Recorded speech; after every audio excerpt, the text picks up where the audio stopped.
we'll get started here. Continue to let us know where you're from. Wanted to go ahead and introduce you guys. So here we are. We're the first volume photography webinar for Zenfolio. We are excited to have you guys here. This is one of hopefully many that we'll be doing throughout the year as you guys are interested in how to scale your sports, school, and event photography business. We have a distinguished panel here that I cannot wait to introduce you to. Before we get started and before we hear from them, I wanted to go ahead and get started just to let you all know that we're gonna talk about how they started in volume and what they do. We're gonna talk about how they stay organized and how they handle all their workflows through this, and then even the relationships. Something that helps keep them their pipeline full, their business going, and help them grow. Just a heads up, we do have another webinar coming up in October, so please put that on your calendar. You should see an email from us, hopefully in the next week or two, talking about that next webinar. So definitely keep your eyes open for that. So next up, we're going to go ahead and talk about. I want to introduce myself. I'm so happy you guys are here. I'm the host. My name is Chris Torres. I work here at Zenfolio. I am with the marketing team with Volume. I actually have a background in photography, run my own business with my wife here in Atlanta, Georgia, anything from weddings, volumes, portraits, and been doing this for 20 plus years. I want to go ahead and introduce our panel. I cannot wait for you guys to meet them and hear from them. We'll start off with Misty Huss. Hi, everybody. I'm Misty. I live in Northern Colorado. And I am primarily a sports team and individual photographer. And so when you hear me at any point say T and I, it's going out, doing the team pictures, their individuals. That's most of what my volume work is. I also shoot live action games, and I still keep, honestly, some of my portrait photography as well, because I will always love that. It's my first love. But I jumped into volume full-time right after 2020, and through a series of events, it just kind of popped itself into my lap, and I got some phone calls from actually a school that I used to coach for, and they knew I shot. The big national name photography group pulled out of Colorado sports completely, and so every school at the start of the 2020 fall school year was without a photographer. And so that's really what kicked off my full-time foray into volume photography. So it's been awesome. It's been a rapid fire learning experience, which is constantly changing. And, I wouldn't trade it for the world. Thank you, Misty. Next up, we have Jani. Hi, everybody. I'm Jani. I am a photographer, portrait photographer in South Florida. I have been doing dance in schools for about 8 years now. And just like Misty, it fell on me, thankfully, because it is beautiful. I am more of a photographer that wants to bring that authenticity towards dance and school photography. I am big in volume, and thanks to Zenfolio, I am so much more organized than I was when I first began. I love what I do, and I cannot wait to talk to you guys about any questions you have. So feel free to ask away. Thank you. All right, Seth, let's hear from you. Hey, good afternoon, everyone. I'm Seth Fontenot, and I am primarily a sports photographer. I'm in the Houston area, just north of it, area called the Woodlands, and that's Conroe School District. I do about half of my work T&I, which Missy explained earlier, and the other half is more on the live action photography, whether that's on sidelines, shooting games. I do hype videos for different sports teams that play on Jumbotrons. I do hype style photo shoots with not the standard solid backdrop style, but it's all in the sports world. I dabble in the portrait world, but really I love sports, so it's a natural fit for me. This sort of came together for me really when my kids started daycare a number of years back, and that was tied to a high school. And I would kind of drift over there and started photographing. I was doing photography for some of the school stuff, and then started doing it for a football game, and it just grew and grew and grew. And this is not what I do full time, but it is what I do with a lot of my time. So I balance this with a full-time job. Happy to be here. Thanks, Seth. Well, how will this work, guys? So the panelists are we're going to do round robin. If you aren't familiar with that, panelists are going to have 2 minutes each. I'm going to ask a question and they'll each give their perspective of these questions. So I'll start with a different panelist every time. In the meantime, guys, while you're listening to them, head over to our quick Q&A. Feel free to ask any questions there. Our moderators will help you with that, but we'll also prompt some of those questions. You guys can upvote them, and then we'll have them for the end. So then we'll love to hear those questions from y'all. Let's go ahead and get started. All right. So for you guys, what did your workflow look like at the beginning of your volume journey? So let's do a compare and contrast. When you first started your journey, what did it look like? And then where is it today as you guys are moving forward? Let's start with Misty. Yeah. When I first started, it was papers and getting that in hand, the time of the photo shoot, everything was manual. Everything was manual. And, you know, thinking back, I don't know how I handled that, quite honestly. Even, let's say, starting out in one season, I had 10 teams that I worked with. That I spent the vast majority of my time dealing with paperwork, inventing my own systems to deliver digital product. Then I would have to do manual orders for prints. It was now feeling archaic, honestly. But where I'm at now is, you know, I'm currently running 73 teams through processing as we're on this webinar. Automation through plugins and Photoshop have been invaluable. And then the new systems that Zenfolio has created, I just turn around and they're uploaded into galleries. Creating the galleries used to take, depending on the size of the organization, it could take a couple of hours. Setting up the structure for that, now it takes a minute and a half or less, which is insane. That's where I'm at. I mean, it's, you know, the Flintstones versus the Jetsons, for those who are old enough to know those cartoons. You know, it's a night and day difference. And that has allowed me to do is really scale up my my processes and the amount of clients that I can have. You know, I was struggling out of the gate handling one school, and now I have 15 plus different organizations, club sports, and all of that. So it's a massive, massive difference. Great. Thank you. Jani, I'd love to hear your thoughts on this. Yeah, absolutely. So the same thing that Misty was saying, when we first started, we are just trying to figure out how we can make it happen. And for me, it was similar. I was struggling. There were papers, there were Excel sheets. There was like, oh my goodness, I gotta make sure that everybody has their order.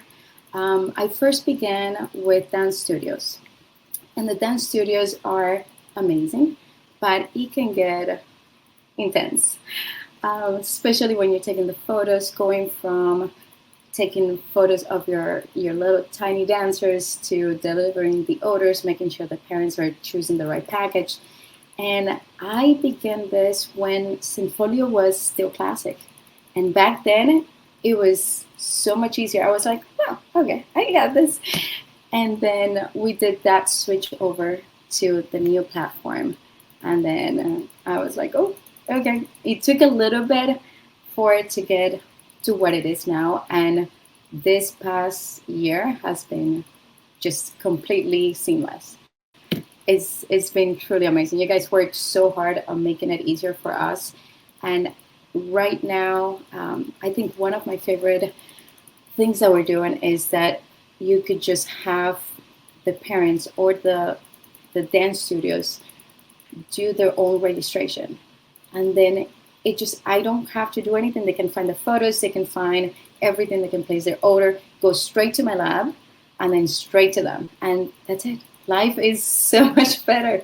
And I know that sometimes I come across like I'm trying to sell your platform. I'm not. I have tested different ways of doing this, and it really, you guys outdo yourself. Thank you. Seth.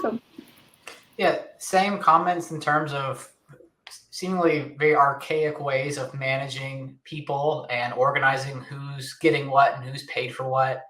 So can relate to that. In addition to that, to add on another angle is there was just so many cold communications starting out. I was emailing schools, coaches, athletic directors, just people I didn't know. And I was sort of going with the approach that I would blast as far as I could. And if one or two respond, great, that's my starting point. And that is what happened. It was a wide net I threw, and the ones that responded became my first go-to schools. And now those are my biggest schools that I work with. And so it's really gone from more of pushing business to now being pulled into business. And that is kind of a natural evolution of getting established and getting, some reputation built. And that helps kind of launch it forward. And so same comments earlier today, now that I have my own website, I'm using other tools. Just the touch time that goes into the work keeps going down. So it lets me be more efficient and get more work done. Very cool. Yeah, I love the comment Missy made about Flintstones versus Jetsons. It's like the old way versus the new way, and how it's slick and easy. I appreciate it. And I hear that from all three of y'all. So jumping into the second question, thinking through kind of what helps you to grow your business. What has been a tool or feature that you, or even maybe it's a piece of gear that you guys use? What's something that's really made the biggest impact on scaling this business of yours? Let's start with you, Seth. So from a tool perspective, it sounds cliche because we're here with Zenfolio, but having a website, I felt like was a differentiator from somebody who was just dabbling and sending out Google Drive links, very unofficial, to instantly having more credibility with having a solid platform, a good way to present myself externally. So that was definitely a big piece of what helped me scale the business. Outside of that, the way I manage my relationships, the ways I organize my shoots have been a big difference. Even though those are some basic things like Excel, that's such a fine art for how you stay organized with your shoots that takes time and iterations to improve and make that more efficient. I think a comment was made earlier about plugins. So we all do a lot of Photoshop work, and there's just so much repetition and so much similarity. So I've become a proponent of using some plugins. PixSnub is one that I use exclusively I probably couldn't exist without that. So that's an AI-based tool. I think that might come up in the questions later. But I'm always looking for ways to be more efficient with what I'm doing. I feel comfortable with the level of photography I'm providing. So really the focus is, how can I just shorten the amount of time it takes to get shoots organized, done, pushed out, and on to the next one. Nice. I really appreciate what you said. It sounds like it's a process for you as well that's really helped you out. Misty, same question. Honestly, I'm in the same boat with Seth. I mean, the advances that Zenfolio's made, spectacular. So I won't go back into what Seth just said. I will tell you one of the single biggest differentiators for me.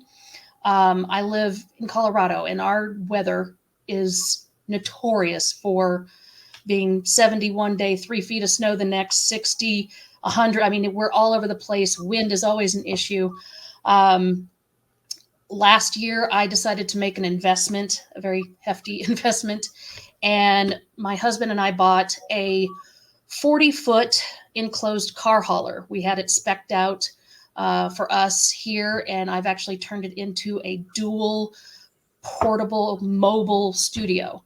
And so when I roll out for big organizations, this Saturday, I have one where we're running through about 45 teams in about 6 hours.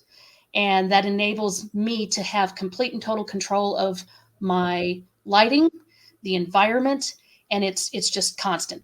One kid in, one kid out, we on each side. And, depending on the age, of course, the littles take a little bit longer. But typically, I get 4 to 5 poses out of each kiddo in 30 seconds or less. And even though we're running at such speeds, because I'm in total control of the environment, my quality isn't affected. It has been the single biggest game changer for me in order to really scale my business in a way I didn't think would be possible. Very cool. Jenny. All right. You guys are amazing.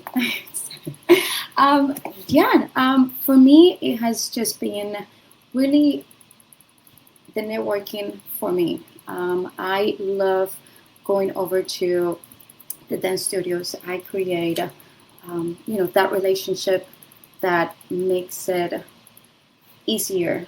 I do have a lot of clients that, like with pretty much a lot of dance studios or schools, sometimes we have to do the retakes, so they just come over to my studio, and that has been the easiest. I have not gotten as creative as Misty, but that is amazing. That's wonderful.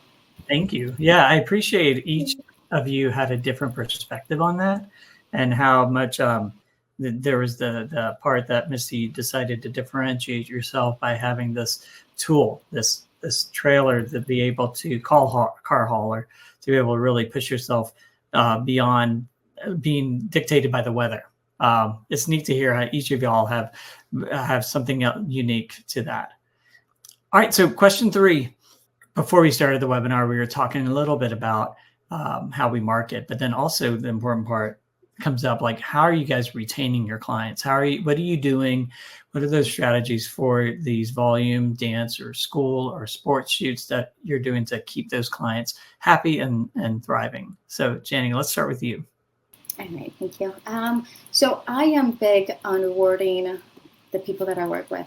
I think that the more we invest into our local businesses, the more we can add value, not only to them as a business and our economy, but also our clients, because we share clients, we share the partnership. And for me, I'm always giving back. I'm always trying to help with the marketing in any way that I possibly can. We do certain amount of whatever it is that we make back into them. We also do the branding. We are constantly reposting, helping them be seen. And I think that really does make a difference. Especially before a photo shoot, I'll do their favorite photos from years before, and then we'll do flyers, we'll do anything that would get them out there, because the more clients they have, the more clients I have, and vice versa.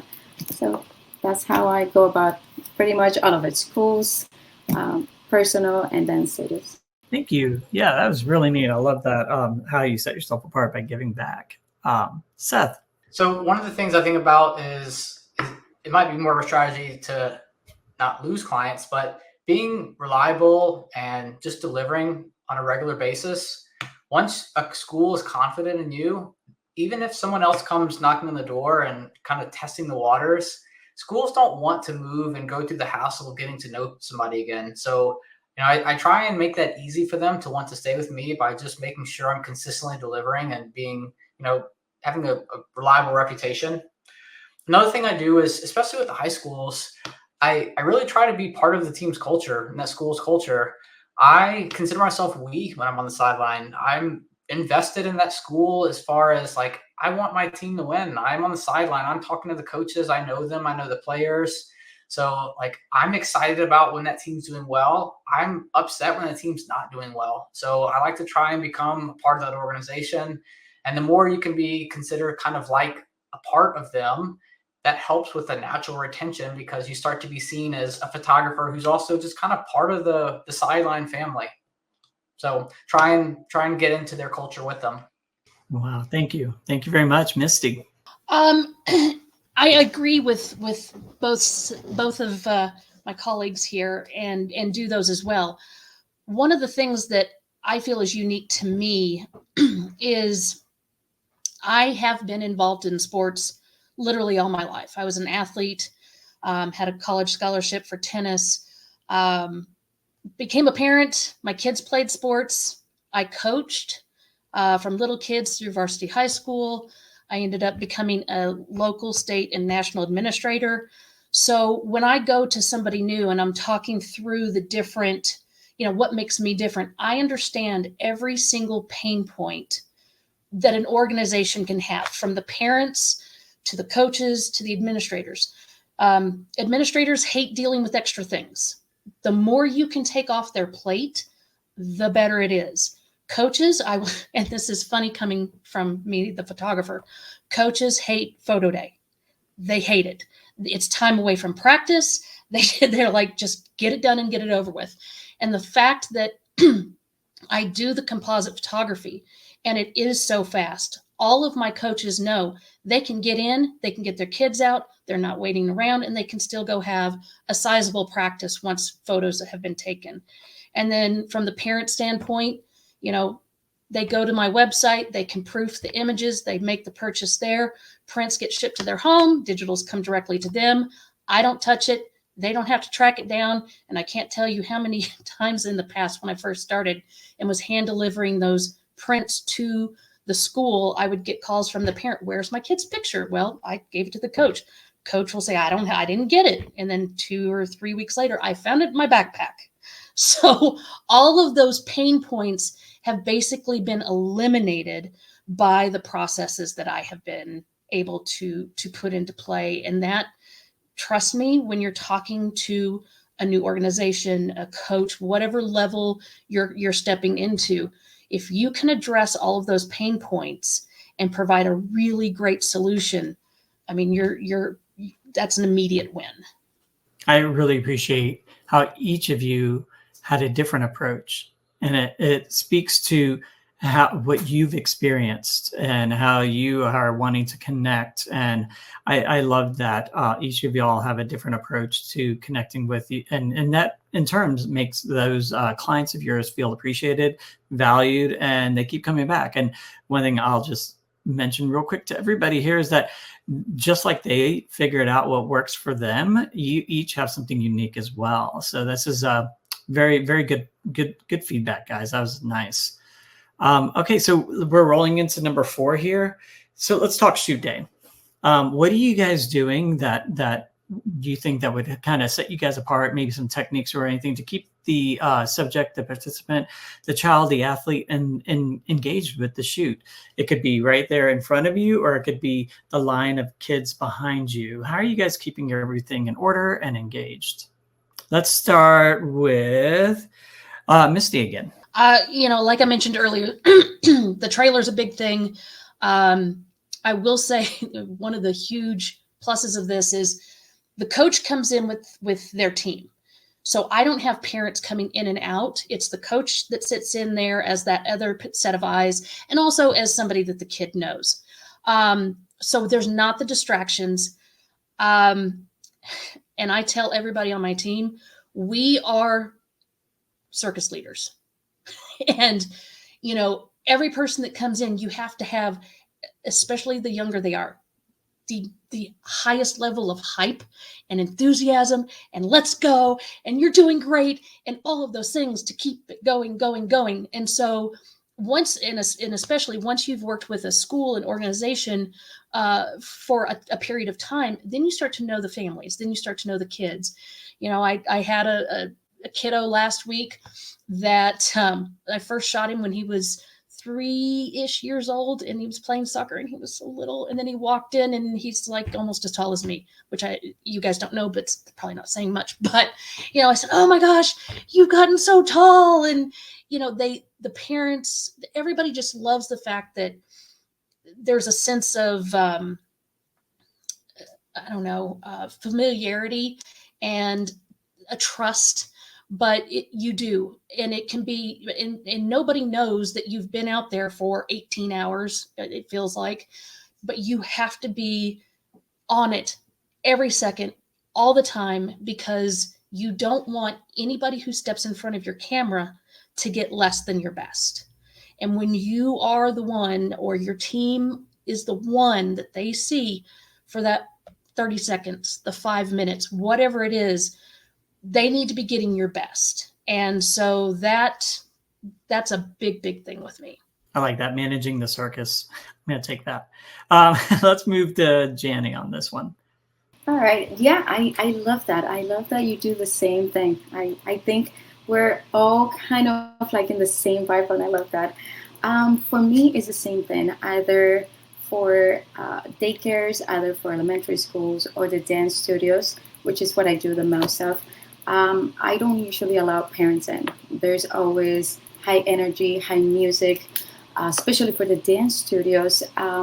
We have the music that they like.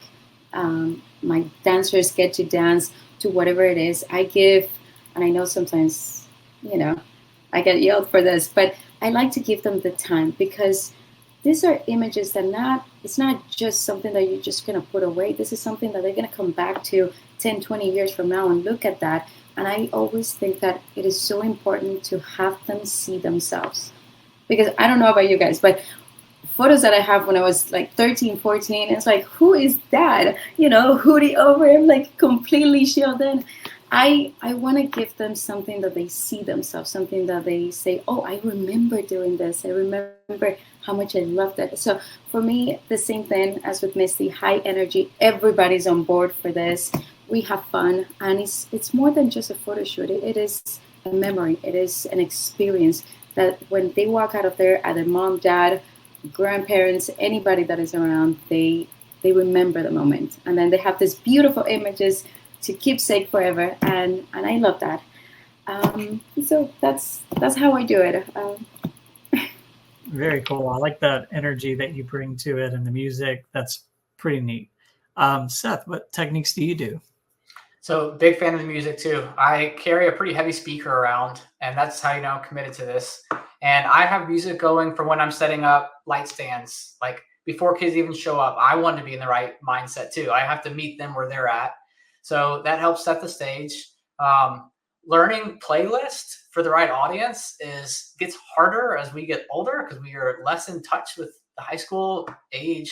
But sometimes I have them help me with that. But outside of that, I try and eliminate the noise in terms of distractions. So I give as best instructions I can before the shoot, whether that's to the coaches to disseminate. And then before the shoot, as the teams come up, I'll have the coaches blow a whistle. The gym will get silent.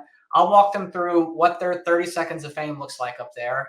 I'll address things that I know might be going on. Like 2 weeks ago, we had a school that said no 6'7s. And if you're doing team volume shoots, you know what 6'7 means. It's the viral trend on TikTok. So things like that come up. So I have to kind of be aware. I try and nip those things before they happen, because if there's a trend where kids are starting to do things in their photos, I need to be ahead of that.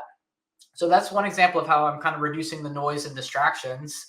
But another thing I do is, one thing that I try and prevent is all the kids who want to run back and behind the camera and look at the photo. So I let them appoint an approval buddy.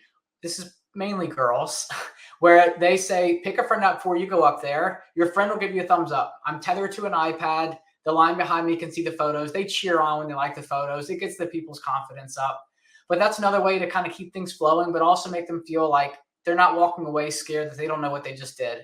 It's not realistic for kids to run back and look at the back of the camera. I don't let that happen unless it's a small setting. But that's still a nice touch to let people feel like someone else has their back other than this random photographer that, is a guy who's not as likely in tune to what a girl's hair might be on their shoulder where it should be behind. So another thing that I use to help me out. Thanks, Seth. I like that too. That was really neat. All right. So let's keep this rolling. We're going to go to question 5 now. What's one proven way? Yeah. So we're talking sales now. What's a way that you guys have found that you were able to increase your sales either per each client or maybe for the shoot itself? For this one, let's start with you, Jani. All right. So proven points. For me, it is always bundling. I am not just a photographer. I'm also a mom. I also have kiddos in dance. I also have kiddos in sports. I know what that looks like. So I always want to put it from a perspective, if it's me, I want to be able to provide the more that I can while still keeping in mind that I am a business owner and I got to keep things rolling too. So bundles left and right, discounts, especially when it comes to repeat clients. So I've had one of my dance studios maybe 5-6 years now, And I have seen, just like Missy was mentioning, little kids that are grown, and I see them year after year. And I think, the more that happens, the more of a relationship I have with those parents. And so that becomes, a special discount, a special everything, little gifts. I'm big on gifts. So I'm always giving them that little bit of attention so that they feel that they're taken care of in every aspect. So that always sells more, but always keeping it in a way that my business keeps on growing as well. Very nice. Seth, same question. Is there something that you've done, maybe something like a sales tool or a product that you found that has been able to increase sales for you? I have not, which maybe this is good that we have different diverse answers here. What I try to do is I think about pricing in terms of vertical or horizontal. So vertical example might be I keep my same amount of clients and I just start to raise the prices. I don't typically do that. I typically try and grow my business horizontally. So if I'm at one school and I already shoot soccer, volleyball for them, and now I'm going to start shooting tennis and track and swim. So once I've got an in with an organization, it's easier to pivot sideways. So I'm typically just adding more teams, more people at the same price point.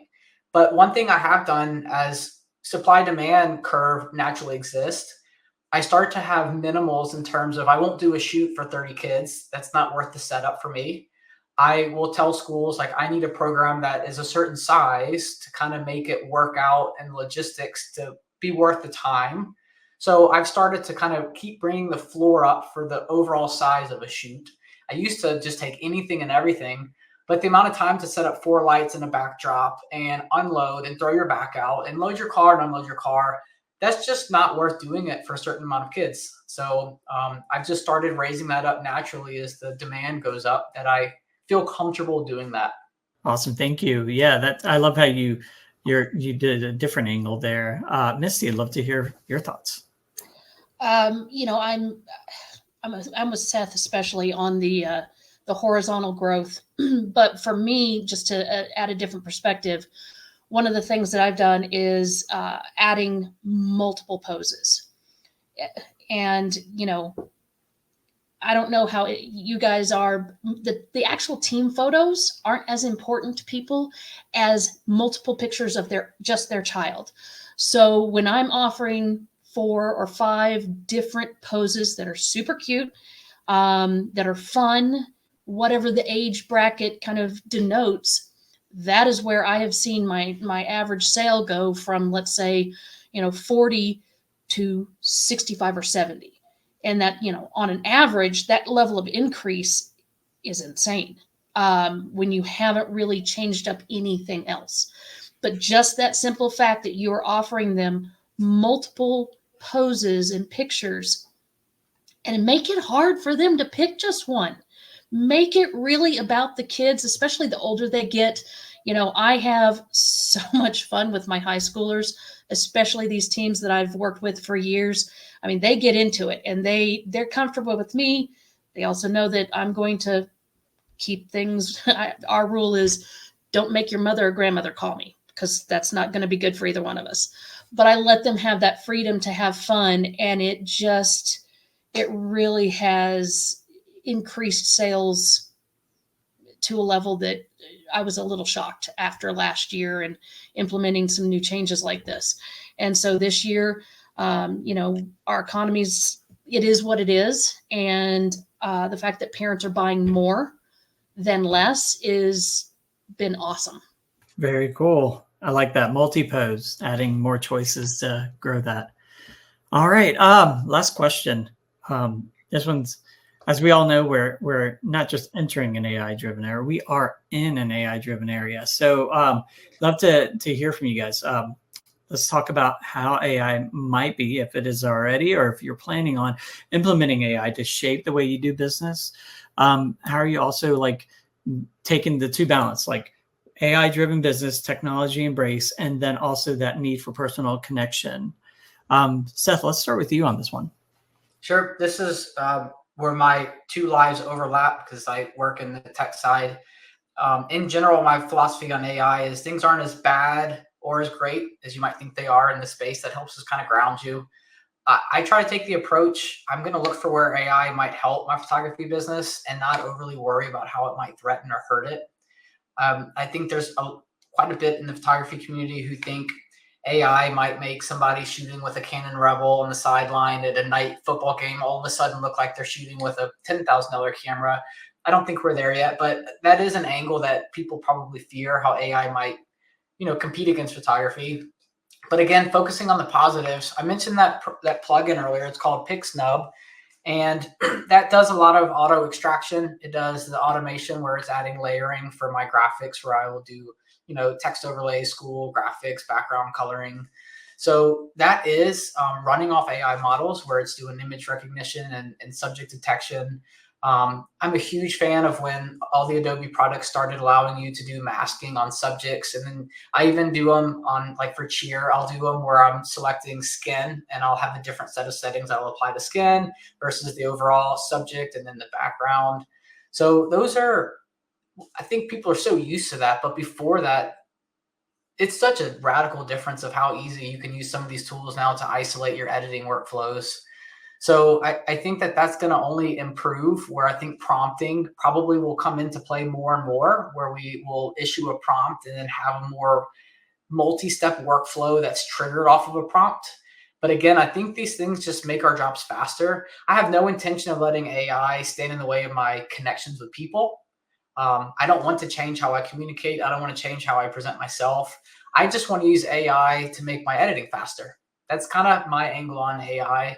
We'll see if it does those other things more. Denoising is a big factor, especially shooting high speed, shutter speed in a nighttime setting where lights are bad. Your ISO might be 10,000. So denoise has gotten really good. You still see plastic skin. I expect that's going to improve as more iterations come and go. So there's a few examples. Perfect. Thanks. I love that perspective on making editing faster can help a lot. Now, Misty, let's hear from you. I'm the same as Seth. It's all the things on the backside, because I will always be the one who wants to have the people connection, not just me as a business owner, but me as a consumer. I've watched. I mean, I think we all have what social media and technology has done to kind of step away from those really authentic relationships in our lives.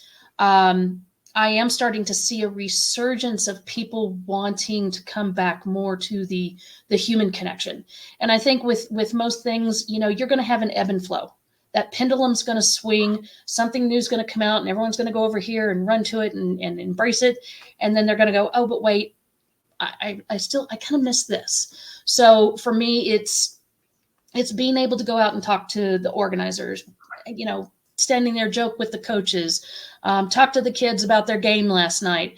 All of those things are just the fabric of my business. Nobody cares what my office looks like, which right now, why it's so dark, it looks like a photography store has exploded in my office, because this time of year I am running 900 miles an hour every single day of the week, because on the weekends I'm also shooting senior sessions. So, I keep all of those things because I want the human connection. And I know it's really important to my clients as well. So, the AI is fantastic. I'm with Seth. I use PixNub as well. It is a lifesaver, the things that it can do. And as a user, we all have access to the creator, which has been amazing. He's way smarter than I'll ever be, but he's also so incredibly helpful. He's created this program that literally has been able to give my life back while I'm scaling up my business. So the AI definitely has some great things. I'm with Seth. I'm going to embrace it instead of fight against it, because I don't want to be left behind. And it's the people that are the most scared are the ones that are going to literally, I think, watch their business, I don't want to say crumble, but it will probably lack the growth that people might want. Yeah, thank you for that. Jani, to you. Yeah, I love that we're all in the same level when it comes to growing our business. I don't think that we should ever be afraid of a change. I am definitely always pro changes. Anything that benefits your business, it benefits your clients, it makes things seamless, especially in our work. That's a go-to for me. Absolutely. I have not tried that. It's not. I'm definitely going to be checking into it. But yeah, absolutely. Don't be afraid of trying something new and see if it fits with you. Of course, everything always, it has to come down to whether it will benefit you or not. AI, I use AI for my marketing, for my social media, for my editing. When it comes to my connection to clients, to children, to everything that I do, that is something that we have to do because it's how we get that reaction, that intensity, that moment that we want to capture and that they want to keep forever. So yeah, absolutely. If you guys are ever thinking about doing AI, just check it out. Look a couple of videos. We're here to help. Zenfolio is helping so much with that. There's this new gallery thing. What is it? The SEO, the meta something. I am in love with it. You just put it in there, and it gives you a whole description of it all, and then that even gets you even more organic search. So we're already in there. Let's embrace it. Let's go forward with it. Oh, thank you guys. Yeah, what I'm hearing here is that it can't replace that human connection, but it does help you free up some time with your business, help you to do things that you probably took a little bit more time to do.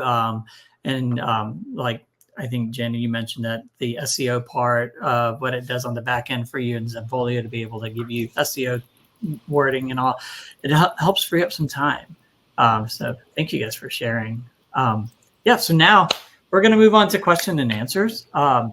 So this is going to be a moment where we're going to show a question, and then I'm going to let our roundtable decide who wants to take the question. They may not all answer these questions, but we'll let one or two answer the questions as we roll along. So yeah, so let's see what Robert's going to take these. Wow, lots of words there. So we could take 40,000 photos in one event, call the photos, and then sort them into individual folders so that they can upload them into collections per game to help clients filter their own photos. These take days. Is there a better workflow that you guys have found to be more efficient? Who wants to take that? I'll be honest. And I'm not shooting, it sounds like you're doing potentially large scale tournaments or things obviously of a massive nature. The most I do in terms of event is going to be a game or several games. And for me, I'm still at the point where I treat teams as teams. So that team gets uploaded into a team folder. Those parents, the players, they get access to that. I am not at a point where I need to put them into individual galleries. Now, Zenfolio does have facial recognition in the galleries, which helps, except for obviously football where there's helmets. But, that's where I'm at. So I haven't reached a point personally where I'm running that scale of event photography. Yeah, that's just want to. Anyone else want to go off of that and add anything, or are you guys good? I think so too. So what I would do normally is whenever I have, let's say, an elementary or middle school, I have the option to just create a folder, and within that folder, I create the different galleries for the different teachers. Now, I am big on privacy, especially because of how the internet gets everywhere. So for me, each gallery that I create, I personalize to that teacher, and only those parents get to access it. And that is one thing that I love about Zenfolio, that you have that option to just personalize everything that the parents will be accessing. And I think if that is what you're looking into, well, I guess a tournament, it's a pretty big thing, because if you don't have different teams, or that will be a little bit more, but 40,000 photos from one tournament, that is, whew, that's out there for sure. Yeah, I'll add one other thing that we are developing. Where it's going to be out in time, and we can't wait for you guys to see it. And Amanda, one of our moderators, posted that we'll introduce it in October during the next webinar. But I'll just say that to that point of 40,000 images tournament type thing going on, it'll revolutionize how you can capture that, and it'll change how you do it. Now, if it's a T&I, team and individual, we have the QR code workflow that'll work well for it. But I can't wait for the next product we have coming out that'll actually help those 40,000 images, breaking them up for you to help sell directly to these customers. So stay tuned for that. So sign up for the next webinar. This is a shameless plug, but get ready. Zenfolio offering a seamless experience. Does it offer a seamless experience for your customers? Yeah, this is a great one. How do you guys, do you find your customers get confused when ordering prints, booking shoots, anything in between? Thank you, Jason, for that question. Nope. I mean, it's pretty good point there. No. The only questions I've been called or emailed about have been from people who just are not technologically savvy, and they're like struggling to get online. In all seriousness, I don't get anybody having issues.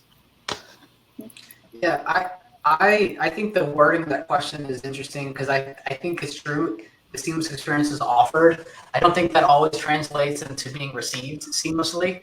And again, that's up to the people that are using the site.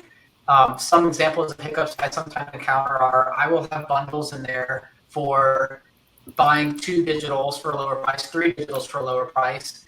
And some people just buy 3 individuals at full price. And then I'm stuck with this ethical dilemma of, do I tell them, hey, you missed out on a bundle, or do I just approve the order? But that's an example of, that's not a shortage on the portfolio, but there are always limitations to how detail oriented the customers are. And sometimes they'll tell me they placed an order for prints and they use the wrong address. Well, again, those are going to be things that just come up naturally. But I find that in general, I think Jani kind of explained it earlier, I feel a really good peace of mind when I publish my galleries for a shoot. I am like, my mind goes on. Like, I know in the back end, I'm going to start getting emails to approve orders, but I don't usually feel like I'm needing to go back and get involved again. I feel like I put that on autopilot, and I just get excited when the emails come up for the sales notifications. Every once in a while, there's a clarifying question in there, or a kid's name is misspelled from the school's roster. We always deal with those things. But in general, I feel pretty comfortable that I post my stuff and I go on to the next thing. So what I'm hearing from you guys is that there's a sense of confidence in that everything just works, unless, of course, there's a question about maybe someone doesn't have a handle on the technology aspect of things. Is that what I'm hearing from y'all? Yep. Very cool. Thank you. So talk a little bit more about the process for signing parents up, how they get access to the prints. Do either of you have experience with this? Thank you, Ian. Good question. I do. So my first time with it was actually last school year. That's when I first started doing this bigger school, and I just sent the gallery to each of the teachers, and then all the parents were able to roll in, because we have I guess a registration form that they can fill in. You can customize that, and then you attach it to each of the galleries. And as soon as you upload the photos, it gets sent out.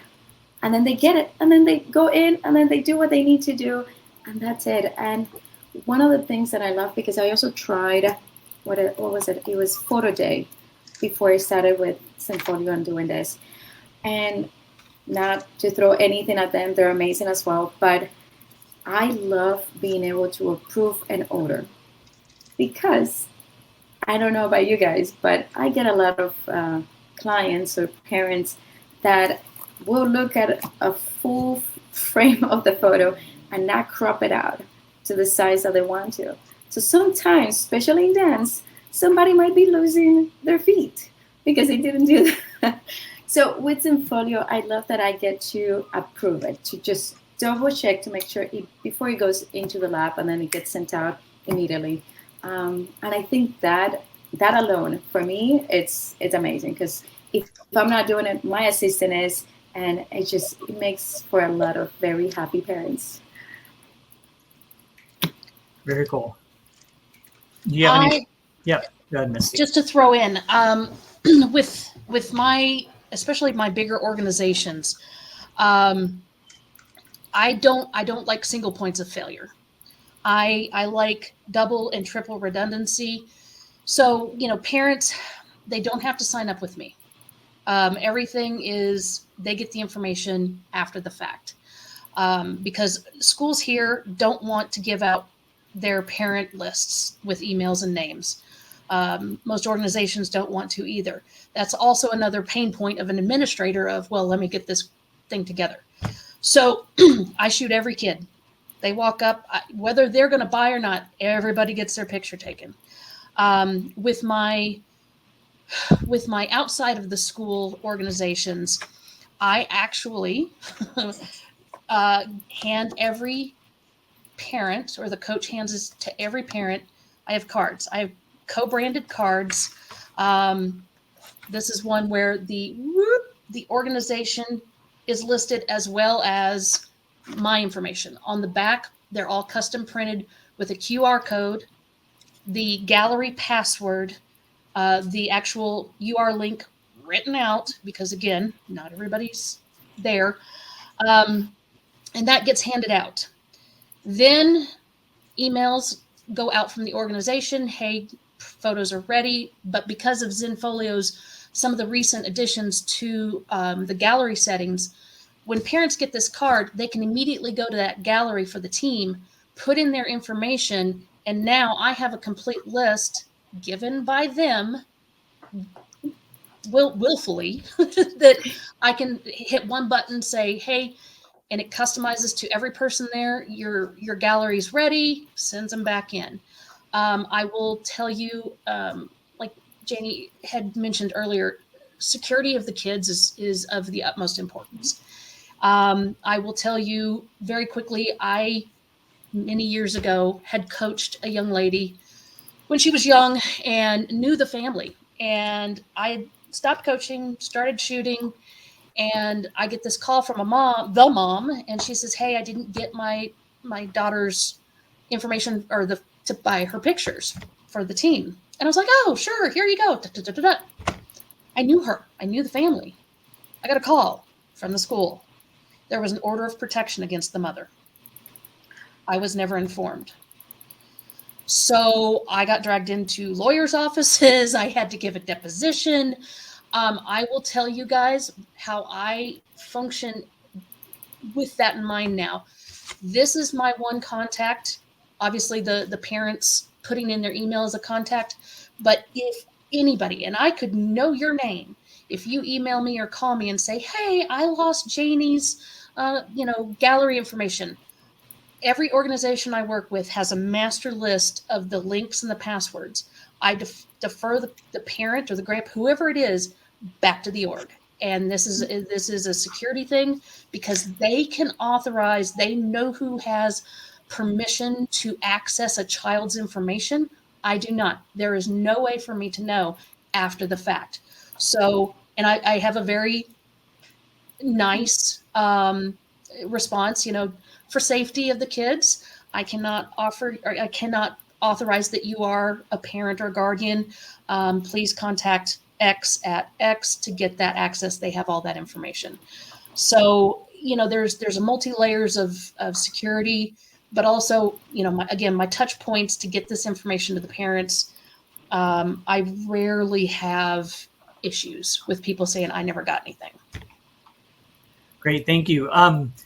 One last thing I'll add to that is we do have I think Misty was talking about the gallery folder registration option within Zenfolio that came out very recent. So if you guys have questions about that, feel free to reach out to our customer success or customer support team. They'll be happy to demo that for you.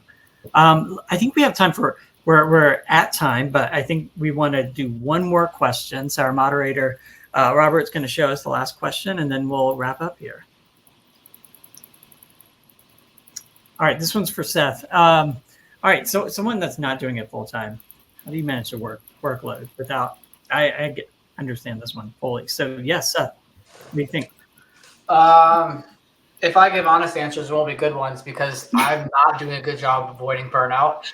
And there's full-time job. I've got young kids. I do what I do with photography because I have passion for it. And there's this weird relationship that my day job, I'm almost better there when I'm using all parts of my brain. And if I just go to my day job and I'm not doing photography, I'm only using half my brain. My imagination's not used. So I have this thirst for wanting to do that. So that's why I do photography. If I didn't have that passion for doing it, this would fall apart because it's hard to muster up that much energy all the time and be switched on all the time. But one thing I do, this is a parental comment, which I don't know if the question had that in there, but I try and make my time count. So I have my dedicated time where kids go down. I have my editing time. My weekends, I push editing away and I focus on family time. And when I'm at work, I do my best there to separate. So I kind of compartmentalize where I am. That may not be for a whole day I'm compartmentalized, but it may be stretches of a few hours. I'm only doing this task, a few hours I'm doing this. What helps me is to not try and chip away at both fronts at the same time in parallel. One, it's probably conflict of interest for your day job. But two, it's your brain's just not wired that way. So I try and be discreet and purposeful with when I'm focusing on my day job. I make time and carve out for my photography job. And eventually saying no is a skill you have to build. I don't have a great skill there, but that is one way to avoid the burnout is maybe you start to selectively pick which pieces of photography you most enjoy and you start saying no to the other ones. That's easier said than done because sometimes the ones you want to push away might be the better paying ones. There's this relationship of sometimes the most exciting photography options pay lesser than the more boring ones. So you have to just make those judgment calls of, am I doing this because I enjoy it or am I doing this because it's fun to have extra side money? So those are just some of the thoughts that go through my head sometimes when I'm trying to make the two balance. Thank you, Seth. Does anybody else have any last thoughts, closing, anything you want to share before we wrap up? I would say this. I've been with Zenfolio since, I looked back, somewhere right around 2007. So I had the classic platform. I fell in love with the new Zen, the fact that I can have a forward-facing website, fully functional website that links in with my galleries, all of the ordering, all of this is in one thing. And, I have done, and the level of market research I did especially when I was first rolling into volume, I had spreadsheets because from my previous corporate career, that's how my little brain works. And, here's what this one does. This one doesn't do. And I had all of that down and nobody gave me everything that I needed more than Zenfolio.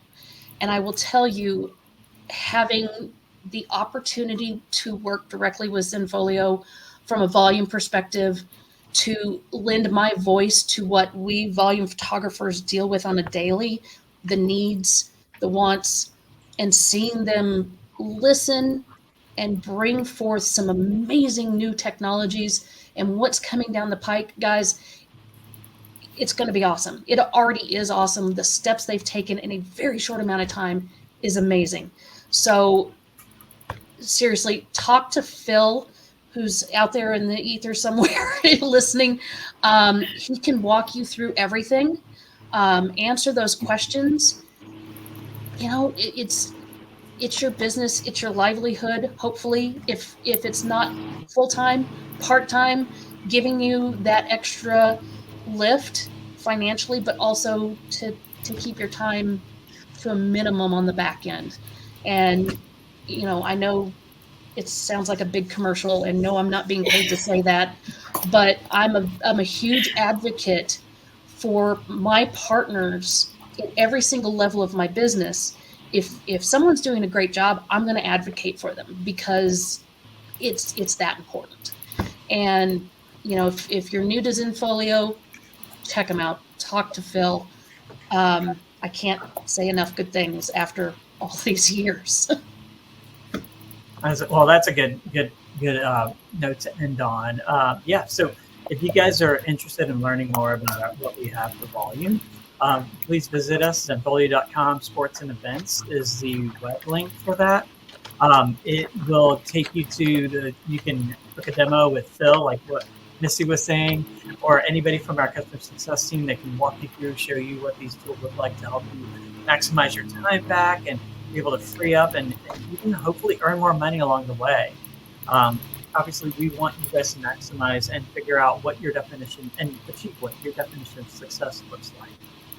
Also, Amanda put in the chat, if you want to take a look at that, our next volume webinar, which will happen at the end of October. Sign up for that, and we'll get you guys ready for that. And it'll also demo some of the stuff for you guys to know how you guys can earn more to make more. So last note, I want to thank you three, Misty, Seth, and Jani, for taking this time, speaking to our users here, sharing your expertise, sharing your knowledge, and just taking this hour out of your busy days. We think from all of us here at Zenfolio, we appreciate everything that you guys have done for us, and thank you guys for visiting us during this webinar. Thank you. Thanks, everyone. Thanks.